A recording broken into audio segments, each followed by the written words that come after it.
Hey Leo, Sun, Moon, Rising, and Venus. Happy New Year! This is your general tarot reading for January. Because this is a general reading, it may not resonate with everyone in the Leo collective. So take what resonates and leave the rest. You can always check out your Moon and Rising sign videos. Sometimes they resonate better.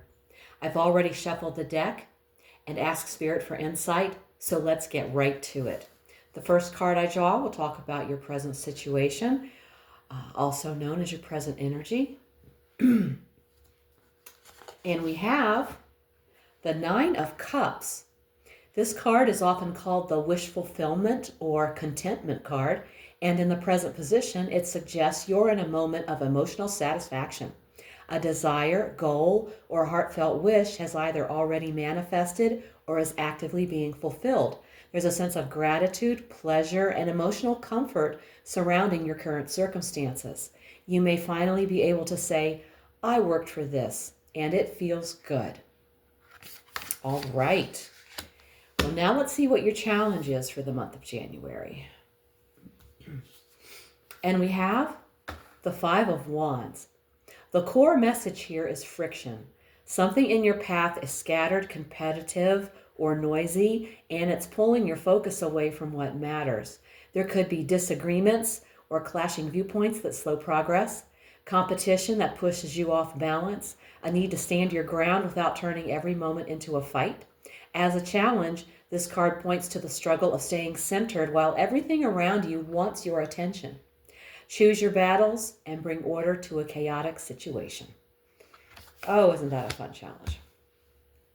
Okay, now let's take a look at the best you can hope for. The Three of Wands. This card tells you that your best case scenario is steady progress toward a long-term goal. You're not at the finish line yet, but the path is unfolding. You may begin to see signs that your work is paying off. New opportunities or ventures could open up. This could involve travel, business expansion, or collaborations beyond your current scope. There's a chance to move beyond your comfort zone into something wider or more exciting. The results may not be immediate, but the direction is solid. Okay. Now let's look at your foundation. We have the Hierophant.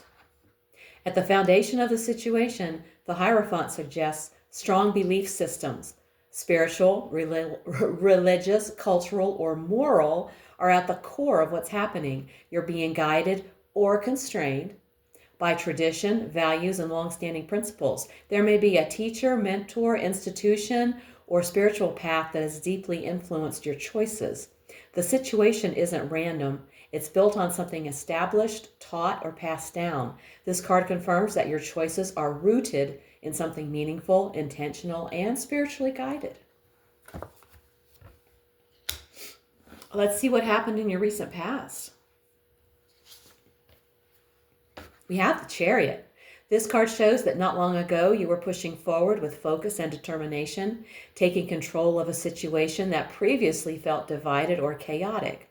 Making a decisive move, even if it required discipline, sacrifice, or emotional restraint, proving to yourself or others that you could handle it. You didn't get here by accident. You drove yourself here through effort and resolve.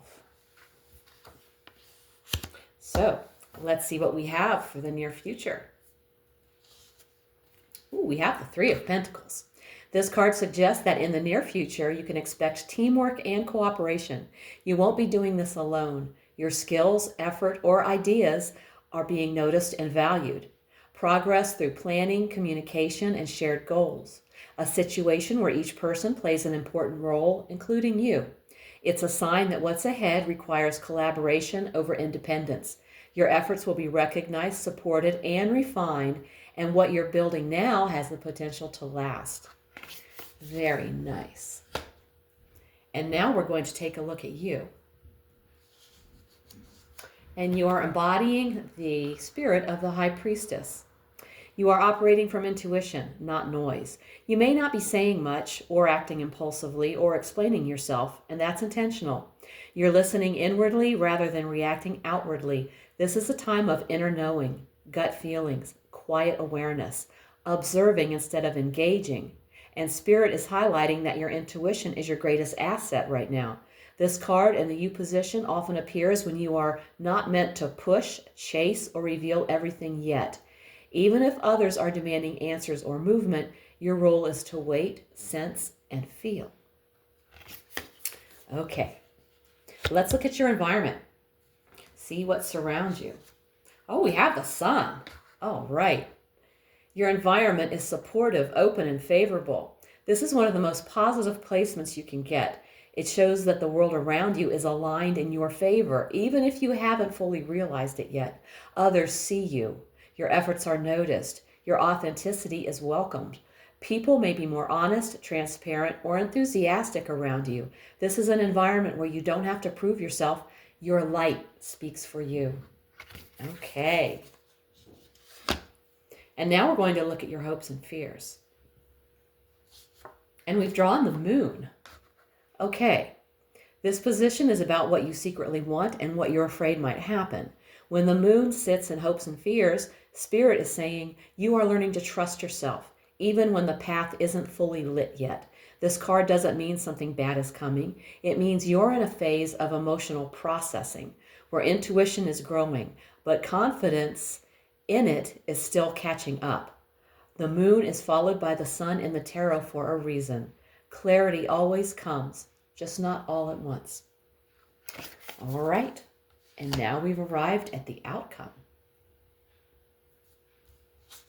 The Ten of Cups. Oh, wonderful. The Ten of Cups as the outcome shows that things resolve in a way that brings peace of heart, emotional security, and contentment. This isn't a fleeting win. It's a deep sense of, this feels right. You're moving toward emotional harmony, a sense of belonging, and feeling supported and understood. Whatever the journey has been, the end point brings relief and emotional alignment. The situation resolves in a way that supports your emotional well-being and long-term happiness. Okay, Leo. And now let's take a look at the bottom of the deck. And that will show us the underlying energy beneath this reading. And we have the Nine of Pentacles. The Nine of Pentacles at the bottom of the deck says that self-sufficiency, confidence, and personal value are at the heart of this situation. Even if the reading focuses on relationships or external outcomes, Spirit is reminding you your stability and worth do not depend on anyone else. This card highlights standing strong in your own energy. When paired with cards like the High Priestess or the Ten of Cups, it shows that emotional fulfillment doesn't require self-abandonment. Wholeness precedes union, and you're being asked to choose yourself first. All right, let's take an oracle message from Spirit. And I am using the Akashic Truth Oracle card message deck. And we have stuck in fear. You're thinking of all the things that could go wrong. But what about all the things that could go right? Make a paradigm shift in your thinking and take inspired action anyway. Great message from Spirit. Leo, this reading tells a powerful story of emotional fulfillment earned through inner alignment. You're coming into January already standing in the Nine of Cups energy, a sense of satisfaction, gratitude, and quiet pride for how far you've come. You didn't get here by accident. The Chariot in your recent past shows determination, discipline, and courage. You pushed through confusion and took control when it mattered most. The challenge now isn't lack, it's distraction.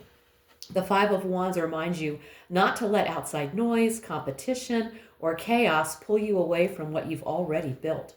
And Spirit's answer to that challenge is clear. Trust your intuition. With the High Priestess in the U position, you're being guided to move quietly, listen inwardly, and avoid forcing outcomes before the timing is right. What's beautiful here is the contrast between your inner world and your outer one. Internally, you're still navigating uncertainty. That's the moon in hopes and fears. You're learning to trust yourself even when the path isn't fully lit yet. But externally, the sun in your environment confirms that support, clarity, and recognition are already surrounding you. You don't have to prove yourself. Your light is seen. The Three of Wands shows that your vision is expanding. What you're building now stretches beyond your current comfort zone. And with the Three of Pentacles in the near future, you won't be doing this alone. Collaboration, Teamwork and shared goals are part of what helps this grow into something lasting. At the foundation of it all, the Hierophant reminds you that this journey is spiritually guided. Your choices are rooted in values, belief systems, and lessons you've carried for a long time, and they're guiding you towards something meaningful, not fleeting. And the outcome? The Ten of Cups, emotional fulfillment, peace of heart, supportive connections, a deep sense of this feels right. With the Nine of Pentacles at the bottom of the deck, Spirit leaves you with this final truth. Your happiness does not require self-sacrifice. You are whole on your own, and from that place of independence, joy meets you naturally. If fear creeps in, remember the Akashic message. What if it works out? Shift the focus, trust the path. Take inspired action, even if you don't have every answer yet. This is a month of trusting yourself, honoring your worth, and allowing happiness to unfold without forcing it. If this reading hit home, give it a like, subscribe, and let me know in the comments how it's showing up in your life. If you want a personal reading, all the info's below. Also, check out my weekly oracle readings posted each Sunday for extra insight. Thank you so much for tuning in. Take care, and I'll see you in the next one.